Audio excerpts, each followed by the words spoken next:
کہ رضیہ بیگم کسی چڑیل کی طرح وہاں ٹپک پڑی تھی۔ کالی صبا دوڑتی ہوئی اس کمرے تک آئی، تبھی وہ بری طرح ہانپ رہی تھی اور آنسو اب تک اس کے سانولے گالوں کو بھگو رہے تھے۔ اسے رہنے کے لیے یہی جگہ دی گئی تھی جہاں زیب و آسائش نام کو نہ تھی۔ ایک طرف بچھائی گئی چٹائی کے علاوہ اس کمرے کی کل کائنات ایک بوسیدہ سی الماری تھی جس کا رنگ جگہ جگہ سے اترا ہوا تھا۔ الماری کے ساتھ ہی ایک کھڑکی تھی جو پائیں باغ میں کھلتی تھی۔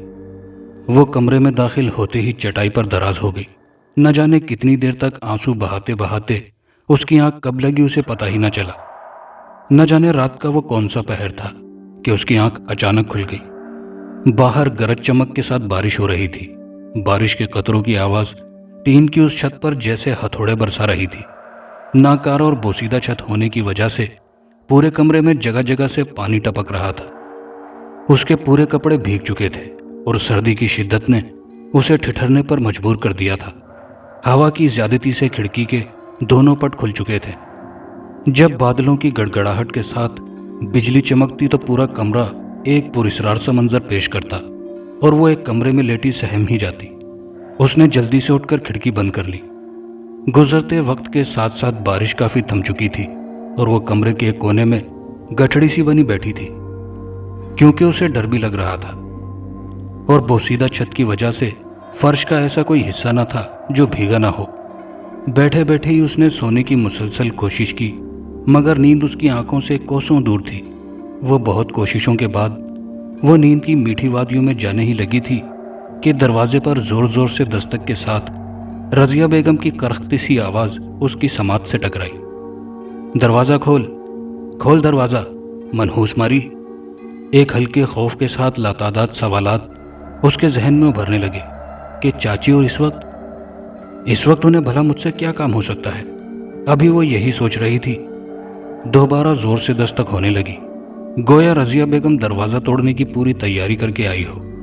منحوس ماری، سنتی کیوں نہیں؟ بہری ہو گئی ہے کیا؟ میں کہتی ہوں جلدی دروازہ کھول ورنہ۔ اب مزید دیر کرنا اسے اپنی موت کو دعوت دینے کے مترادف تھا، اس لیے اس نے جلدی سے آگے بڑھتے ہوئے دروازہ کھول دیا تھا۔ اس نے دیکھا کہ باہر کوئی نہیں تھا۔ پھر اچانک کوئی سفید لباس میں ملبوس ہوا کے جھونکے کی طرح اس کے کمرے میں داخل ہوا۔ تبھی وہ غیر ارادی طور پر کئی قدم پیچھے ہٹ گئی اور اسی لمحے دروازہ دھڑام کی آواز سے بند ہو گیا۔ کمرے میں ہر طرف دودھیا روشنی پھیل چکی تھی۔ وہ ایک لمبے سفید لباس میں ملبوس عجیب و غریب مخلوق لگ رہا تھا۔ چہرے پر گوشت نام کی کوئی چیز نہ تھی۔ آنکھیں لال انگارہ ہو کر باہر کو ابل رہی تھی۔ اس نے سفید لباس کا پیروں تک جبہ پہنا ہوا تھا جس میں سے تھوڑے سے پیر باہر ظاہر ہو رہے تھے۔ پیر کیا تھے، ہڈیوں پر جیسے کھال چڑھی ہوئی تھی۔ اس کا ایک ہاتھ صاف طور پر جھلک رہا تھا لیکن دوسرے ہاتھ کی پوری آستین جھول رہی تھی جیسے اس کا ہاتھ شانے سے غائب ہو۔ اس کے چہرے پر کسی قسم کے کوئی تاثرات نہ تھے۔ وہ خاموش نظروں سے صبا کو گھورے جا رہا تھا۔ صبا نے اسے ایک ہی جھلک دیکھا تھا۔ اس کی ہمت نہیں پڑتی تھی کہ وہ دوبارہ اس کی طرف نظر بھی اٹھائے۔ وہ ڈر اور خوف کی وجہ سے بالکل پاگلوں کی طرح یہاں سے وہاں کمرے سے باہر نکلنے کے راستے تلاش کرنے لگی جو اس شخص نے مسدود کر دیے تھے۔ تم اتنا کیوں ڈر رہی ہو ہم سے؟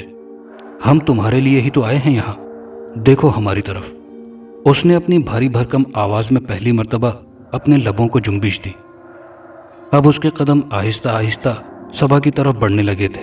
صبا کا بس نہیں چل رہا تھا کہ وہ اس کے بڑھتے قدموں کو کس طرح روکے۔ خوف کی زیادتی سے اس کا پورا وجود سوکھے پتے کی طرح کانپ رہا تھا۔ اب وہ بے بسی کے عالم میں اسے دیکھتے ہوئے دیوار سے پشت لگائے جیسے اس میں سمانے کی کوشش کر رہی تھی۔ آنسو اس کے سانولے گالوں کو بھگوتے ہوئے اس کے گریبان میں جذب ہو رہے تھے۔ تم سے ایک سودا کرنے کے لیے آئے ہیں ہم، وہ دوبارہ گویا ہوا۔ کون ہو تم؟ میں تمہیں نہیں جانتی، تو تم یہاں سے چلے جاؤ۔ صبا نے اس کی بات کو قطعی نظر انداز کرتے ہوئے خوفزدہ سے لہجے میں آنکھیں بند کرتے ہوئے کہا، سنو لڑکی، کیا تم اپنی گہری رنگت سے نجات چاہتی ہو؟ بے انتہا خوبصورتی چاہتی ہو؟ چاہے جانے کا احساس چاہتی ہو؟ اس گھر میں صرف اپنی حکمرانی چاہتی ہو تم؟ میں تمہیں یہ سب کچھ دے سکتا ہوں۔ کیا کہا تم نے؟ دوبارہ کہو۔ اس کی بات پر صبا نے جھٹ سے آنکھیں کھول دی تھی۔ ہاں یہی سب تو دینے آیا ہوں میں تمہیں، کیا میری بات پر یقین نہیں آ رہا؟ اس نے اپنی لال آنکھوں سے گھورتے ہوئے کہا۔ صبا کی آنکھوں میں آس و امید کے لاتعداد جگنو چمکنے لگے۔ اس نے یہ جملہ خوشی سے سرشار لہجے میں کہا تھا۔ آج اس کے دل کی مرادیں پوری ہو چکی تھی، جس کے بارے میں وہ صرف سوچتی رہتی تھی وہی پل اس کی زندگی میں آ چکا تھا۔ وہ جب بھی اپنی صورت اور رنگت سے لوگوں کے طنز و مزاح کا نشانہ بنتی تو اس کا دل بری طرح مچلتا کہ کوئی جادوگر یا پری آئے جو اس کی بدصورتی کو پری نما خوبصورتی میں بدل دے اور اس کی زندگی کو جہنم سے جنت بنا دے۔ گو کہ یہ ایک ناممکن سی بات تھی، لیکن پھر بھی اس کا دل کہتا تھا کہ کاش ایسا ہو جائے۔ مگر سالوں سے اس کے دل میں پنہاں یہ خواہش آرزو ہی رہی تھی، مگر آج اس کی وہ خواہش حقیقت بن کر اس کے سامنے کھڑی تھی۔ کیا تم واقعی میری زندگی بدلنے آئے ہو؟ کیا تم مجھے وہ سب کچھ دے سکتے ہو جس کے بارے میں تم نے ابھی کہا؟ صبا نے اس کی آنکھوں میں جھانک کر بے خوف ہو کر کہا۔ ہاں، لیکن اس کے لیے تمہیں مجھ سے ایک سودا کرنا ہوگا۔ بولو، منظور ہے؟ اس نے کہا۔ ہاں ہاں، مجھے تمہارا ہر سودا منظور ہے، لیکن پہلے ہمیں ہماری بدصورتی سے نجات دلا دو۔ تم نہیں جانتے، کوئی میری طرف دیکھنا بھی پسند نہیں کرتا۔ اپنے ہی گھر میں سب کے زہر میں بجھے جملے سن کر میرا دل کتنا گھائل ہوتا ہے۔ خودکشی کرنا اگر میرے بس میں ہوتا تو میں کب کی کر چکی ہوتی، لیکن میں تو اتنی بزدل ہوں کہ اپنی عذاب بھری زندگی سے خود کو نجات بھی نہیں دلا سکتی۔ تم پہلے ہماری خواہش پوری کرو، پھر اپنا سودا بیان کرنا، کیونکہ ہم تمہارا ہر قسم کا سودا ماننے کو تیار ہیں۔ اچھا تو ٹھیک ہے، اپنی آنکھیں بند کر لو، اس نے صبا کو گھورتے ہوئے معنی خیز لہجے میں کہا۔ تبھی اس شخص نے اپنا داہنا ہاتھ اٹھایا تو اس کی ہتھیلی سے پیلی شعاعیں نکلتے ہوئے صبا کے پورے وجود میں سرائیت کرنے لگی۔ اس کے جسم کو ایک جھٹکا سا لگا اور اسے محسوس ہوا جیسے اس کے پورے جسم پر کسی نے دہکتے ہوئے انگارے رکھ دیے ہوں۔ لیکن یہ تکلیف صرف چند لمحوں کی تھی، پھر آہستہ آہستہ اسے اپنے پورے جسم میں ٹھنڈک کا احساس ہونے لگا۔ کھولو اپنی آنکھیں، اس شخص کی بھاری آواز صبا کی سماعت سے ٹکرائی۔ اس نے خوشی خوشی آنکھیں کھول دی اور ایک لمحے کی تاخیر کیے بغیر الماری کے شیشے کے آگے جا کھڑی ہو گئی۔ اس نے اپنے آپ کو واقعی کافی بدلا ہوا پایا تھا۔ اس کے بدصورت سے چہرے میں خوشنما تبدیلیاں آ چکی تھی، لیکن جتنی خوبصورتی وہ چاہتی تھی اس نے اب تک وہ نہیں پائی تھی، اس لیے اس کا خوشی سے چمکتا چہرہ تھوڑا مان پڑ گیا تھا۔ تم واقعی ایک پاگل لڑکی ہو۔ نہیں نادان لڑکی، ایسا نہیں ہو سکتا۔ تم خود سوچو، اگر میں تمہیں مکمل خوبصورتی میں ڈھال دیتا ہوں تو اس طرح خود تمہیں مشکلات کا سامنا ہو سکتا ہے، اس لیے تمہاری یہ خواہش آہستہ آہستہ 1 مہینے کے اندر پوری ہو جائے گی۔ 1 مہینے کے بعد تم اپنے آپ کو پہچان بھی نہیں پاؤ گی، تم دنیا کی حسین و جمیل عورت کہلاؤ گی، یہ میرا تم سے وعدہ ہے۔ کیا تم سچ کہہ رہے ہو؟ میں تمہارا شکریہ کیسے ادا کروں؟ تم واقعی ایک مہربان شخص ہو، صبا نے اس کا شکریہ ادا کرتے ہوئے کہا۔ خوشی کی زیادتی سے اس کی آنکھوں میں آنسو آ چکے تھے۔ اس کے بدلے جو سودا ہم نے تم سے کیا ہے، کیا وہ نہیں سنو گی تم؟ اس نے صبا کی خوشی کو نظر انداز کرتے ہوئے کہا۔ ہاں ہاں، کہو نا، ہم تمہیں ہر چیز دینے کو تیار ہیں۔ حالانکہ وہ جانتی تھی کہ اس کے پاس دینے کے لیے کچھ بھی نہیں ہے، پھر بھی اس کے منہ سے یہ بات نکل گئی تھی کہ وہ سب کچھ دینے کے لیے تیار ہے۔ اس لیے اب وہ تھوڑی بوکھلا سی گئی تھی کہ وہ شخص نہ جانے اب کیا مانگنے والا ہے۔ اس نے تھوڑا آگے بڑھتے ہوئے صبا پر ایک گہری نظر ڈالی اور اپنے دائیں ہاتھ سے بائیں ہاتھ کی جھومتی ہوئی آستین کو اوپر کیا تو دہشت سے صبا کی چیخ نکلتے نکلتے رہ گئی اور وہ اس سے کئی قدم دور ہو گئی۔ اس کا ہاتھ شانے سے کٹا ہوا تھا اور آستین اوپر کرنے پر اب اس میں سے تازہ خون رس رہا تھا۔ خوفزدہ ہونے کی ضرورت نہیں ہے لڑکی، اسی کا تو ہمیں تم سے سودا کرنا ہے۔ تمہیں اپنا بایاں ہاتھ مجھے دینا ہوگا، اور چونکہ تم پہلے سے راضی ہو چکی تھی اس لیے اب تم فکر نہیں کر سکتی، کیونکہ اس صورت میں بھی ہمیں تمہارا ہاتھ پانا ہی ہوگا، اور پھر تمہاری خواہش بھی پورے ہونے کا کوئی امکان نہ ہوگا۔ بولو، یہ سب تمہیں منظور ہے؟ نہیں، ایسا نہیں ہو سکتا، ہمیں یہ منظور نہیں۔ جو خوشی چند لمحے قبل اس کے چہرے پر رقص کر رہی تھی اب بالکل معدوم ہو چکی تھی۔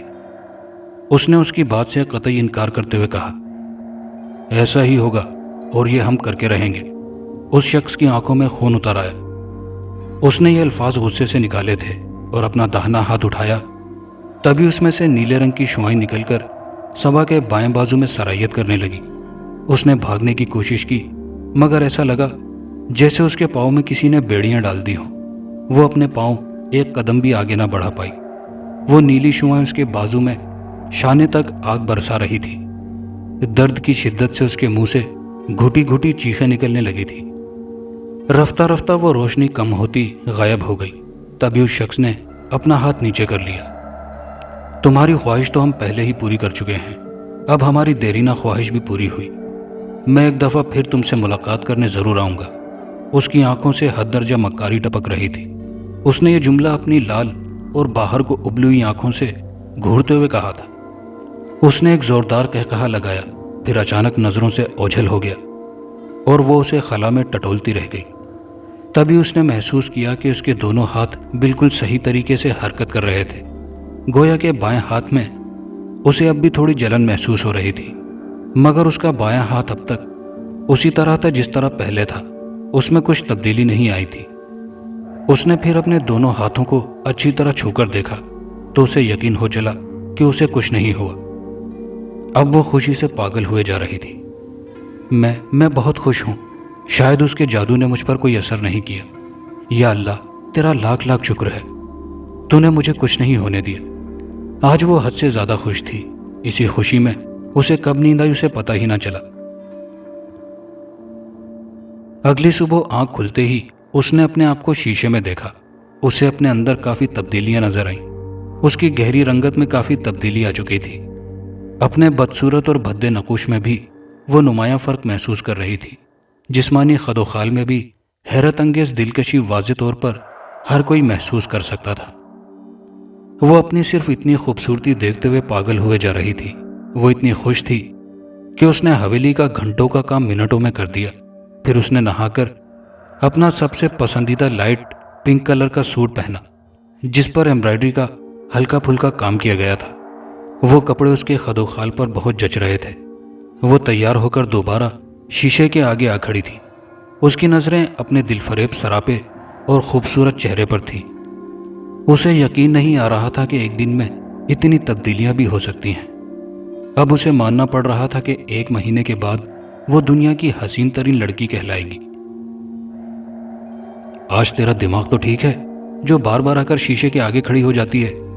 اور آج تو نے چہرے پر کیا تھوپا ہوا ہے جو الگ ہی رنگ دکھا رہی ہے؟ خیر، چل جا کے کھانا نکال۔ تجھے پتا بھی ہے رات کے 8 بج رہے ہیں اور اس وقت ہر کوئی ڈائننگ ٹیبل پر ہوتا ہے اور تجھے شیشہ دیکھنے سے فرصت نہیں۔ چل جا کر کھانا لگا، رضیہ بیگم نے قہر آلود لہجے میں کہا۔ جی چاچی، ہم ابھی سب کے لیے کھانا لگاتے ہیں۔ صبا نے رضیہ بیگم کی جلی کٹی باتوں کو نظر انداز کرتے ہوئے مختصر سے لفظوں میں کہا۔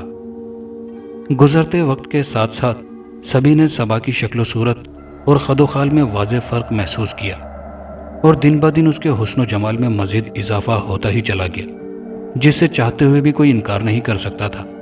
رضیہ بیگم اور اس کی بیٹیاں اسے دیکھ دیکھ کر دل میں کڑتی اور ایک مرتبہ تو صبا پر تشدد کر کے بھی اس کی خوبصورتی کے متعلق اگلوانا چاہا، مگر ان کے ہاتھ کچھ نہ آیا تھا۔ صبا کو بھی شدید ترین حیرت ہوئی کہ قدرت اس پر اچانک کیسے مہربان ہو گئی کہ اسے زمین سے آسمان پر پہنچا دیا تھا۔ وہ اس کا شکر کرتے کرتے نہ تھکتی تھی۔ آخر وہ دن بھی آیا جس کے بارے میں اس نے کبھی سوچا نہ تھا۔ ایک دن جب وہ صبح اٹھی تو اس نے حسب عادت ایک بھرپور انگڑائی لینی چاہی، مگر یہ کیا، اس کے صرف ایک ہی ہاتھ نے حرکت کی جبکہ دوسرا ہاتھ ٹس سے مس نہ ہوا۔ اس نے لاکھ کوشش کی مگر وہ اپنے بائیں ہاتھ کی انگلی تک نہ ہلا سکتی تھی۔ اس کا دل اس بار زور سے دھڑکا۔ نہیں، ایسا نہیں ہو سکتا، اے خدا، یہ ہمیں کیا ہو گیا ہے؟ ہم اپنا یہ ہاتھ کیوں نہیں ہلا پا رہے ہیں؟ صبا کی آواز رند گئی۔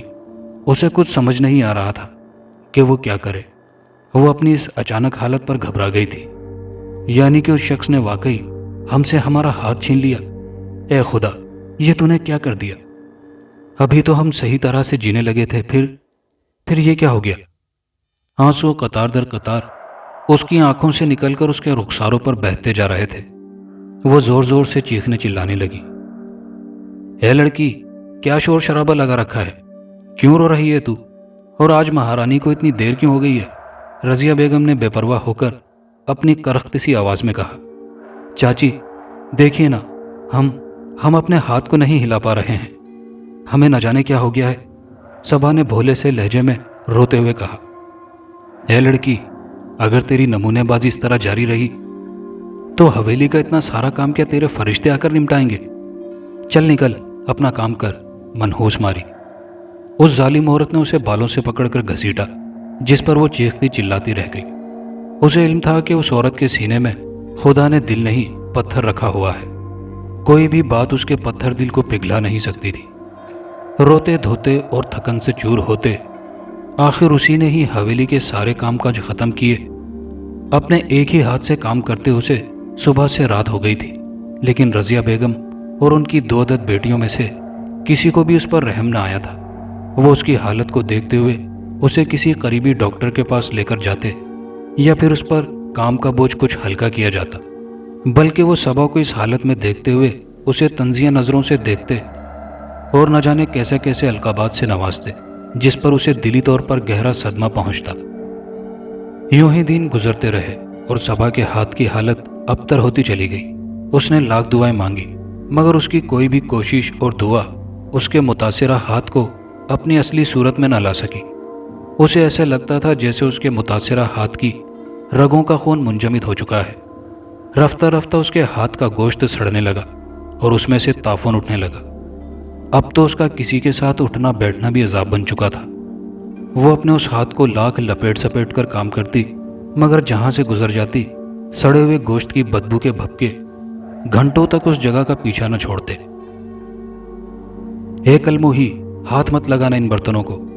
دیگر کام کاج سے فارغ ہو کر اس نے برتن دھونے کے لیے ہاتھ بڑھایا ہی تھا کہ اس کی ظالم چچی کی کرخت آواز اس کے کانوں میں گونجی۔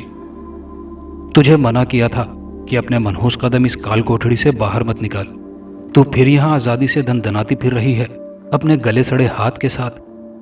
تجھے پتا بھی ہے کہ پوری حویلی میں صرف تیری وجہ سے کس قدر بدبو پھیلی ہوئی ہے۔ چل دفع ہو جا یہاں سے، بلکہ چل میں تجھے وہاں تالا لگا کر آتی ہوں تاکہ تجھے بار بار کہنے کی زحمت نہ پڑے۔ رضیہ بیگم نے اسے بالوں سے پکڑا اور گھسیٹتی ہوئی اس ویران کمرے میں بند کر دیا۔ نہیں چاچی، نہیں، خدا کے لیے ایسا مت کیجیے، میں مر جاؤں گی۔ مجھے اس کمرے میں بند مت کیجیے، مجھے ڈر لگتا ہے، اس نے دروازے کو پیٹتے ہوئے کہا، لیکن وہاں اس کی سننے والا کوئی نہیں تھا جو اسے اس کوٹھڑی سے باہر نکال سکتا۔ گزرتے وقت کے ساتھ ساتھ صبا کا متاثرہ ہاتھ شانے تک ہی تقریباً سڑ چکا تھا۔ اب وہاں صرف استخوانی ہاتھ ظاہر تھا، جس پر گوشت اور کھال نام کی کوئی چیز نہ تھی۔ وہ پورا دن اس دڑبے نما کمرے میں پڑی رہتی۔ سانسوں کی ڈور نہ ٹوٹنے کے لیے روز دن میں صرف ایک دفعہ اسے کھانا دیا جاتا، جسے نہ چاہتے ہوئے بھی وہ اپنے حلق سے زبردستی اتارتی، کیونکہ وہ اپنے ہاتھ سے اپنے آپ کو موت کے گھاٹ اتارنا نہیں چاہتی تھی۔ آج کتنے دنوں بعد وہ شیشے کے آگے کھڑی ہوئی تھی۔ اس نے آئینے میں اپنے حسین سراپے پر ایک نگاہ دوڑائی۔ وہاں ایک الگ ہی صبا کھڑی تھی جو دنیا کی تمام خوبصورتیوں میں یکتا تھی، جس کے دلکش سراپے پر وہ خود بھی نظریں نہیں ہٹا پا رہی تھی۔ حسین و منموہنی صورت شاید ہی دنیا میں کسی کی ہو، غرض کہ وہ سر تا پا واقعی دنیا کی حسین ترین دوشیزہ بن چکی تھی۔ مگر جب اس کی نظریں اپنے بائیں ہاتھ پر پڑی تو اسے خود سے کراہیت محسوس ہونے لگی اور آنسوؤں کے 2 ننھے قطرے اس کے گالوں پر پھسل پڑے۔ اس نے دائیں ہاتھ سے اپنے متاثرہ ہاتھ کو چھوا تو اسے ایک عجیب و غریب سا احساس ہوا۔ اس نے فوراً اپنے دوپٹے سے اس ہاتھ کو چھپا دیا، جیسے اس بھیانک حقیقت کو وہ اپنے دوپٹے سے مٹا دینا چاہتی ہو۔ پھر آخر وہ پھوٹ پھوٹ کر رونے لگی۔ کیوں ہماری قسمت ہم کو ایک تماشا بنائے ہوئے ہے، ہم سے ہمارے ماں باپ چھینے، پھر ہماری کالی رنگت پر ہمیں ہمارے مذاق کا نشانہ بنایا جاتا رہا، اور اس پر ہمیں کسی طرح نجات ملی تو اب یہ مصیبت ہمارے گلے پڑی ہوئی ہے کہ ہمیں خود سے کراہیت محسوس ہوتی ہے۔ اے خدا، ہم نے ہر بات پر صبر کیا، ہر بات برداشت کی، لیکن اب برداشت کرنے کی ہمت ہی باقی نہیں رہی۔ اے خدا، ہمیں اس تکلیف دہ زندگی سے نجات دے، ہم نہیں جینا چاہتے ایسی زندگی، نہیں جینا چاہتے۔ آج وہ پہلی بار دل کھول کر خدا سے شکوہ کنا تھی۔ وہ ٹوٹ کر بکھر چکی تھی، روتے روتے اس کی ہچکی بند چکی تھی۔ اچانک بادل زور سے گڑگڑائے اور تیز بارش شروع ہو گئی، جس سے اس کے پرشکو اظہار خیال کا سلسلہ ٹوٹ گیا، اور اس نے جلدی سے اٹھ کر کھڑکی بند کر لی، کیونکہ بارش کی بوندیں کھڑکی کے ذریعے تیزی سے کمرے کے فرش کو بھگوئے جا رہی تھی۔ چند ہی لمحوں میں پورا کمرہ اسی رات کا منظر پیش کر رہا تھا، جس رات اس کی اس شخص سے ملاقات ہوئی تھی، جس نے اس کی زندگی کو واقعی بدل کر رکھ دیا تھا۔ صبا نے ایک نظر پورے کمرے پر دوڑائی تو اسی رات کا منظر اس کی آنکھوں کے سامنے گھوم گیا۔ ابھی وہ اپنے گرد و پیش کا جائزہ لے ہی رہی تھی کہ مقفل دروازہ اچانک دھڑام کی آواز سے از خود کھل گیا، اور پھر دیکھتے ہی دیکھتے وہی شخص دوبارہ ہوا کے جھونکے کی طرح وہاں حاضر ہوا، اور اس کے ساتھ ہی ہر طرف دودھیا روشنی پھیل گئی۔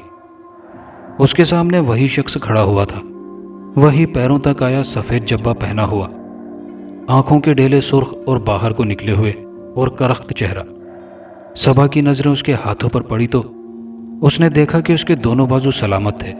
صبا کو اس وقت اس سے تھوڑا خوف آیا، لیکن آخر اس نے اپنے خوف پر قابو پاتے ہوئے کہنا شروع کیا، ہمارے ذہن و گمان میں بھی نہ تھا کہ تم دوبارہ آؤ گے، لیکن اچھا ہوا تم آ گئے۔ ہمیں تمہارا یہ سودا منظور نہیں۔ خدا کے لیے ہمیں ہمارا ہاتھ واپس لوٹا دو، واپس لے لو اپنا یہ بھیانک سودا، اور لوٹا دو ہمیں ہماری وہی زندگی۔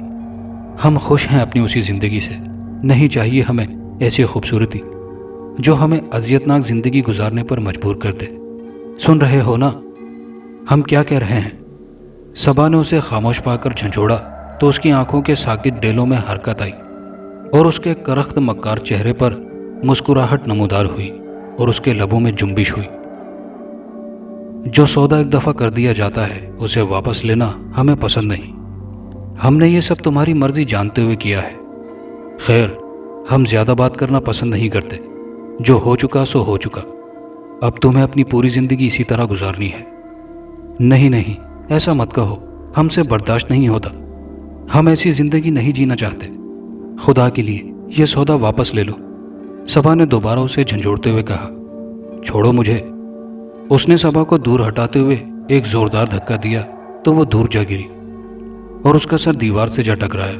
اس شخص نے زوردار قہقہا لگایا، اب ہم جا رہے ہیں کبھی نہ آنے کے لیے، اور ہمارا یہ سودا زندگی بھر تمہارے ساتھ رہے گا۔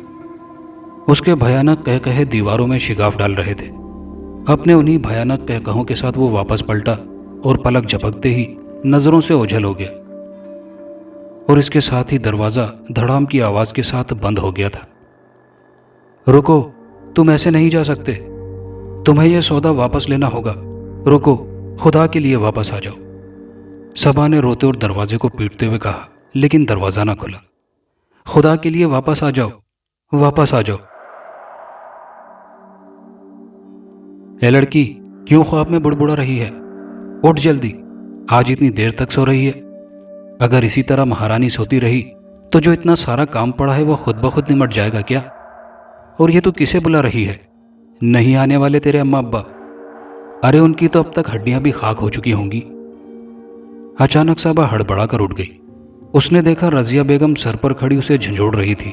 رضیہ بیگم کی تمام باتوں سے لا تعلقی کا اظہار کرتے ہوئے اس نے جلدی سے اپنے دائیں ہاتھ کو چھو کر دیکھا تو وہ صحیح سلامت تھا۔ اپنی اسی ہڑبڑاہٹ کے عالم میں اس نے جلدی سے شیشے کا رخ کیا۔ اس کی نظر اپنی صورت پر پڑی تو وہاں گہری رنگت اور بھدے نقوش والی صبا کھڑی تھی۔ وہ بے یقینی کسی کیفیت میں اپنے ہاتھوں سے چہرے کو ٹٹول ٹٹول کر دیکھنے لگی۔ اسے اس وقت اپنی صورت اور گہری رنگت پر بے انتہا پیار آیا، اور فرط مسرت سے اس کی آنکھوں میں آنسو آ گئے۔ اے خدا، مجھے معاف کر دے، میں نے تیری ناشکری کی، اور تیرا شکر ہے کہ جو میں نے دیکھا وہ خواب دیکھا، وہ حقیقت نہیں تھا، ورنہ معلوم نہیں میں کیا کر بیٹھتی۔ اب مجھے تجھ سے کوئی شکایت نہیں، مجھے میرا سب کچھ قبول ہے۔ میری قسمت میں جو کچھ تو نے لکھا ہے میں اسے خوشی خوشی دل سے قبول کرتی ہوں۔ مجھے کسی سے کوئی شکایت نہیں، کوئی شکایت نہیں۔ صبا خدا کے حضور سجدہ ریز ہو کر کہتی جا رہی تھی، اور رضیہ بیگم اسے حونقوں کی مانند دیکھے جا رہی تھی، لیکن صبا سب باتوں سے بے نیاز خدا کے حضور بڑی عاجزی سے سجدہ ریز تھی، کیونکہ آج اس نے صحیح معنوں میں اللہ کا شکر ادا کرنا سیکھا تھا۔